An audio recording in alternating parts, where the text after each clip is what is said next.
उनजे नुक़्ते नज़र ते मुल्क न हलियो। मुल्क ते तजुर्बा थींदा था रहनि। सिविलियन ऐं जनरलन मुख़्तलिफ़ तजुर्बा कया आहिनि हिन मुल्क खे हलाइण लाइ। पर साईं GM जो जेको नुक़्ते नज़र हुयो उन तहत मुल्क खे हलाइण लाइ तयार न आहिनि, जंहिंजे करे मुल्क अॼु अदम इस्तेकाम जो शिकार आहे। ये फेडरेशन जेको घण क़ौमी मुल्क आहे उन जे अंदरि मुआशी बहरान, सियासी बहरान, अजीब क़िस्म जा बहराननि में वरतल मुल्क आहे। हिन मुल्क में माज़ी में 1 यूनिट मड़ियो वियो ऐं क़ौमुनि जी ख़ुदमुख़्तियारी खसी हुई। नतीजो इहो थियो जो 70 जी इलेक्शन में सॼे मुल्क में क़ौम परस्त खटिया आया। बंगाली शेख मुजीबुर रहमान, नैब बलूचिस्तान में अताला मैंगलोरा, पख्तूनख्वा जेको अॻे सरहद चयो वेंदो उतां वली खान। पर मुल्क जी इस्टेब्लिशमेंट क़ौमुनि जे नुमाइंदनि खे इक़्तिदार न ॾिनो। इक़्तिदार मुल्क टोड़े छॾियो, पर जेकी इस्टेब्लिशमेंट जी पैदावार लीडर हुया उन्हनि खे इक़्तिदार मिलियो। उन्हनि इक़्तिदार में ईंदे ई साईं GM खे नज़र बंदि कयो ऐं मुल्क जे अंदरि बंगाली त पंहिंजो रस्तो जुदा करे आज़ादी वठी आहे, पर ॿिनि सूबनि जे अंदरि क़ौम परस्त अॻवाननि जूं हुकूमतूं ख़तम करे उन्हनि खे जेल में विधो। ऐं उन मुल्क ठाहींदड़ खे साईं GM खे भुट्टे साहब वरी जेल में छॾियो। अयूबी आमिर जे दौर में भी भुट्टो साहब साईं GM जेल में, वरी 70 जी मुल्क टुटण खां पोइ साईं GM जेल में, ऐं पोइ साईं GM जेल में जॾहिं वेठो उहो GM जेको हिन मुल्क में हुकूमतूं ड्राईंदो पियो, हुकूमतूं ठाहींदो पियो। सॼी सिंध जा जागीरदार पीर मीर साईं GM सां गॾु हूंदा। पर जॾहिं साईं GM खे कैद में विधो हुयो त पोइ साईं GM सां गॾु इहे नौजवान बीठा जेके तव्हां पट ते वेठा आहियो, सभु सिंध जा जागीरदार पीर मीर सभु साईं खे छॾे विया। ऐं साईं GM नज़रबंदी जे हूंदे नौजवाननि में जेका वतन जे लाइ, क़ौम जे लाइ तालीम ऐं तरबियत जो माहौल पैदा कयो, उन मुल्क में पीपुल्स पार्टी जी जेका सिविलियन मार्शल हुई उनजे नक में दम करे छॾियो। ऐं ज़ुल्फ़िकार अली भुट्टे जे सॼे टेन्यूर में इहे GS स्टूडेंट्स फेडरेशन जेका उन्हनि जे लाइ नक में दम करे छॾियूं, हीअ ई सिंध यूनिवर्सिटी जितां आइन ठाहींदड़नि जे मुंहं ते चमाटूं लॻियूं, हीअ ई सिंध यूनिवर्सिटी जितां वज़ीर अगवा थिया, हीअ ई सिंध यूनिवर्सिटी जितां सॼी सिंध जे तालीमी इदारनि में पीपुल्स पार्टी,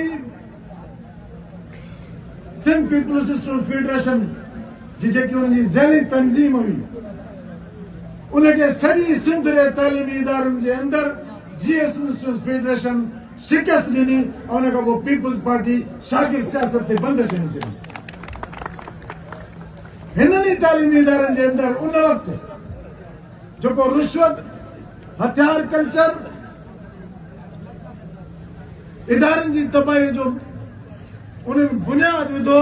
उहो अॼु ॾींहं ताईं क़ाइमु आहे। उन वक़्तु बि ईअं ई हूंदो हो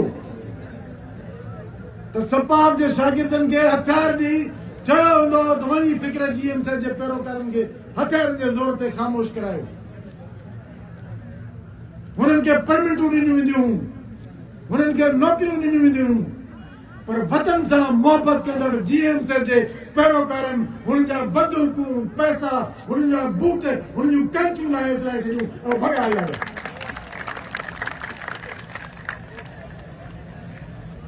अॼु बि उहे साॻी हुननि जी जमायत, हुननि जी ज़ैली तंज़ीम, हुननि जो धंधो उहो ई आहे। न नज़रियाती सियासत,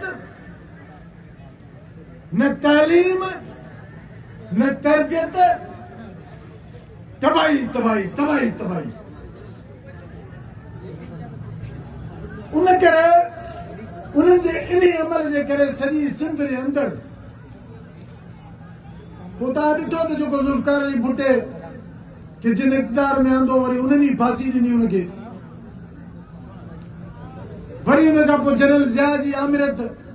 उन जनरल ज़िया जी आमिरत जे लाइ बि ललकार सिंध यूनिवर्सिटी हुई, क़ौमी कारकुन हुआ, फ़िक्र GMC हो। ऐं सॼे जनरल ज़िया जी आमिरत में कोड़ा पटका टार्चर सेल GS मुस्लिम फेडरेशन जे कारकुननि जे लाइ। ये जेल जेके अज़ाब घर हुआ, समूरा सिंधरा जेल, इन्हनि समूरनि जेलनि में सिंध जे क़ौमी कारकुननि इन्हनि जेलनि जे अज़ाब घरनि में सख़्तियूं मुसीबतूं ख़तम कयूं। जॾहिं जनरल ज़िया जे जेकी आहे उन वक़्तु तारीख़ कई MRD जी, सिंधरा वॾेरा जागीरदार वॾा वॾा नाला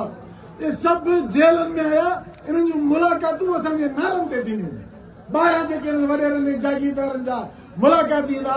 उहे जेलनि में कॾहिं मुंहिंजो नालो, कॾहिं गुलमोहन जो नालो, कॾहिं दोदे महरी जो नालो, कॾहिं बशीर कुरैशी जो नालो, इन्हनि जे नालनि ते मुलाक़ातूं थींदियूं हुननि बोतारनि जूं। वरी जॾहिं मोहतरमा जो दौर आयो, वरी असांजे लाइ मुसीबतूं। उन दौरान बि असां हिननि खे कुटे बंबूरी बनाए छॾियो। पोइ त मोचड़ा ई ॻाईंदा, बेनज़ीर खे चवंदा, मोहतरमा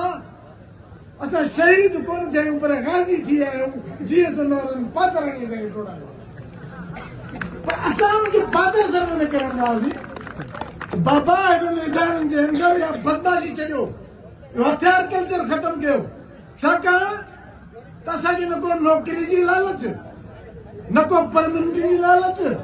न को कब्ज़ेगिरी जी लालच। असां त पंहिंजे वतन जा आशिक सुरखरू थी ज़िंदगियूं कुर्बान करे बीह रहंदासीं त पंहिंजे वतन खे बचायूं। त लालची बुखिया अॼु बि जेके बीठा आहिनि न, असांजे कारकुननि अली ऐं हिननि ॿियनि दोस्तनि ते हिननि FIR कयूं। हिकिड़ी FIR थी माण्हुनि सभिनि जा धोबियूं हुननि जूं कांचूं कोन्हा धोइनि रोज़ असांखे मिंटूं महिरबानी करे FIR मां जान चलाए। हालत हिननि जी इहा आहे। ऐं इन ई सॼे माहौल में जॾहिं हिननि तालीमी इदारनि जे अंदरि सियासत ते बंदिश हुई, कल्चर डे मल्हाइण पिया ॾिनो वञे, असांजे कारकुननि ते FIR दाख़िल थी। असीस लिगारी, आकाश, ज़ेब जतोई, मूं हिननि खे चयो बाबा हलो गिरफ़्तारी ॾियो, ख़ौफ़ खे शिकस्त ॾियणी आहे। कहिड़ी फांसी ईंदी, छा थींदो अचे? असां त सूलियुनि ते चढ़ण वारा कारकुन आहियूं जेके वतन सां जा आशिक़ आहियूं। FIR 144 मस्करी जेकी पीपुल्स पार्टी करे थी, हिननि खे टुके ई कोन आहे। हिनखे गिरफ़्तारी ॾियारीसीं ऐं सुरखरू थी निकिता ऐं ख़ौफ़ खे हिननि जेको शिकस्त ॾिनी, उन खां पोइ सिंध यूनिवर्सिटी में उहो सियासत जो माहौल पैदा थियो। उनखे मुख़्तलिफ़ जेके सोच रखंदड़ GS फेडरेशन सां लाॻापियल, अॼु अॻिमें त असां उहा हिकिड़ी GS फेडरेशन हूंदी जंहिंमें असां रहियासीं, उहा त ताक़तवर GS फेडरेशन हूंदी जेका सॼे क़ौम जी मालिकी कंदी हुई। अॼु तव्हां भली मुख़्तलिफ़ ग्रुपनि में या ग्रोहनि में विराइजी आहियो, पर मां सम्झां थो त तव्हां ई ताक़त आहियो पंहिंजे क़ौम जी रहनुमाई जी। तव्हांखे अॻिते अचिणो आहे, तव्हांखे पंहिंजे नज़रिए फ़िक्र सां गॾु बीहणो आहे। तव्हांखे हिन तालीमी इदारनि जे अंदरि सियासी माहौल पैदा करणो छाकाणि त समाज जे अंदर तब्दीली सियासी नज़रिये जे ज़रिए ईंदी हिते सॼी असांजी सोसाइटी खे डीपॉलिटिसाइज कयो वियो आहे हिते तव्हां भली इहा पीपुल्स पार्टी आहे न उहा पीपुल्स पार्टी कोन्हे भली तव्हांजी इहा सपा बि हूंदी पर उहा नज़रियो कोन्हे फिक्र कोन्हे वॾेरनि जा माण्हू आहिनि सभई फलाणे खाने जो माण्हू फलाणे खाने जो माण्हू उन करे जेसीं ताईं सियासी पार्टियूं अॻिते पीपुल्स पार्टी जेका उन वक़्तु MRD जी तारीख़ में क़ुर्बानी ॾींदी हुई जेल में वेंदी उहा हिकिड़ी सियासी जमायत हुई उन करे उहा MRD जी तारीख़ में जेल वेंदा क़ुर्बानी ॾींदा असांजा काफ़ी सारा इलाही सारा दोस्त MRD जे दौर में जेल में असां सां गॾु हुआ पर अॼु पीपुल्स पार्टी जे अंदरि हिकिड़ो बि नज़रियाती कारकुन कोन्हे जेकर आसिफ ज़रदारी गिरफ़्तार थिए त सिंध मां हिकिड़ो कुतो बि कोन भुंगरो छाकाणि पार्टी ख़तम थी चुकी आहे पार्टी कान्हे माण्हू हिते सरदार आहे न कोटड़ी वारो बबिक्यू विझी ॾींदो आहे उहो जेकॾहिं कल्ह जाम सादिक अली जो दौरो त कंहिंसां गॾु बीठो अरबाब रहीम जो दौरो त कंहिंसां गॾु बीठो लियाकत जतो जो दौरो त कंहिंसां गॾु बीठो ये हर उभरंदड़ सिज जा पूजारी बोता आहिनि इन जो को नज़रियो कोन्हे उन जी का सियासत कान्हे उन करे आउं तव्हां शागिर्दनि खे छाकाणि मुस्तक़बिल जा वारिस तव्हां आहियो सियासत करणी आहे सियासत जे अंदरि समाज तब्दील थींदो हीअ जेकी ज़िल्लत रुसवाई ग़ुलामी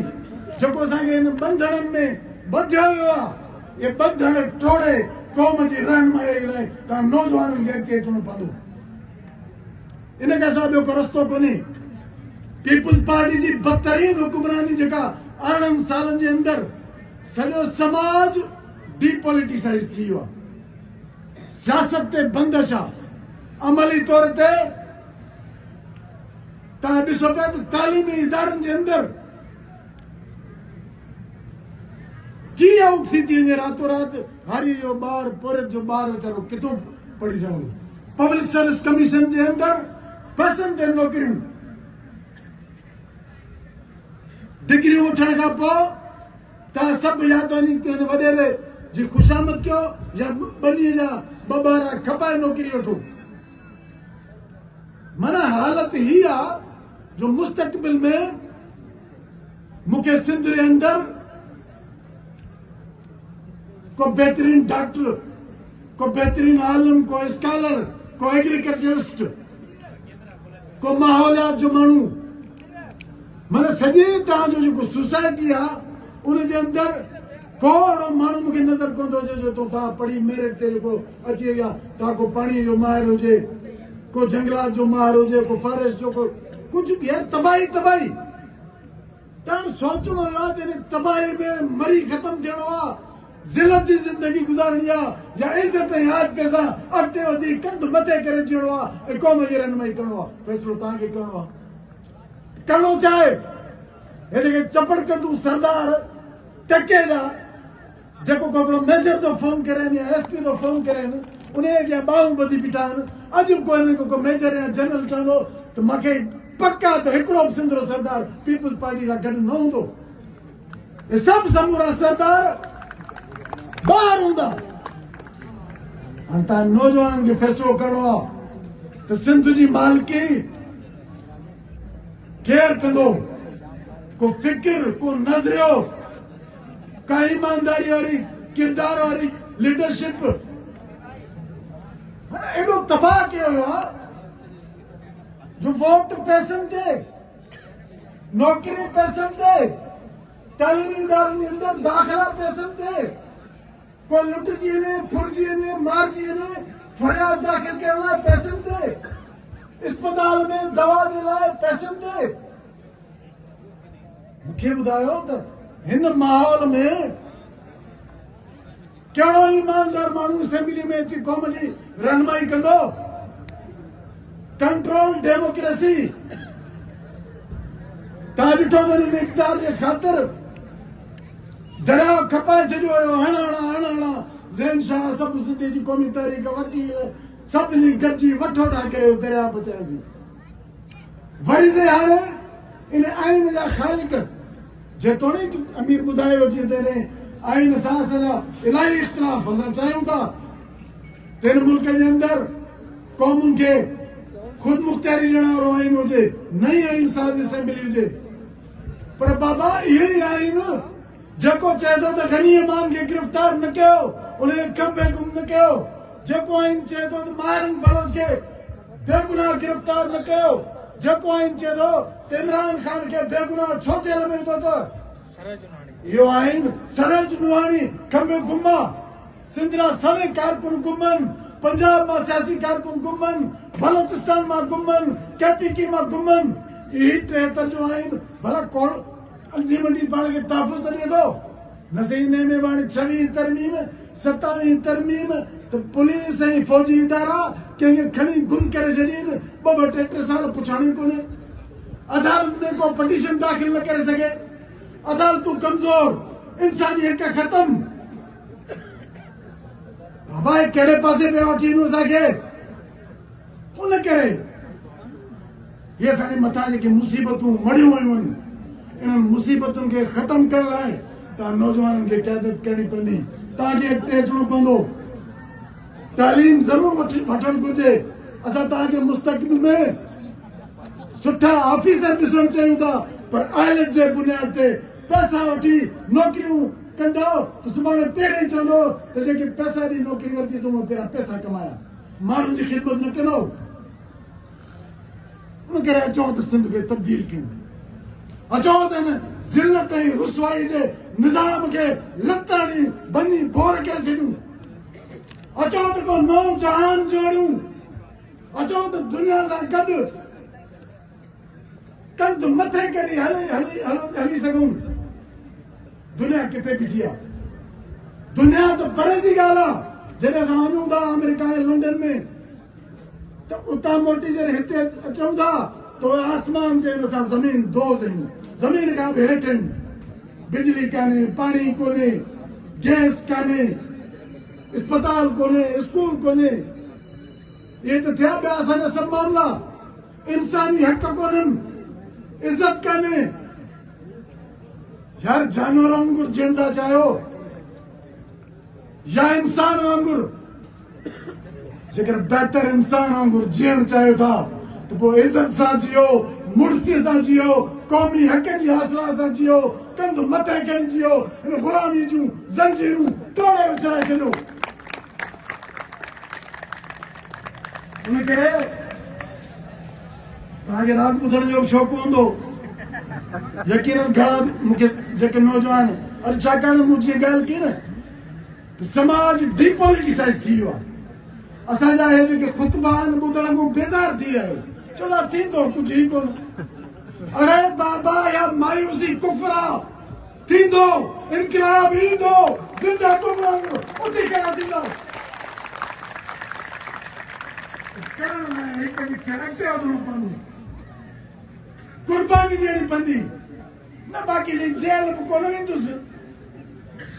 सॼी राति सोशल मीडिया ते ट्रा हेॾो कंदुसि सुबुह जो सॾु थींदो त रोड ते बि कोन ईंदुसि पोइ अंगूठो इनकलाब ईंदो अंगूठो आज़ादी मिलंदी पोइ ज़िल्लत रुसवाई असांजो मुक़दर बणिजी वेंदी तबाह थींदो उनखे तबाही खां बचो उथो दुनिया जी क़ौमुनि वांगुरु जीअण सिखो महिरबानी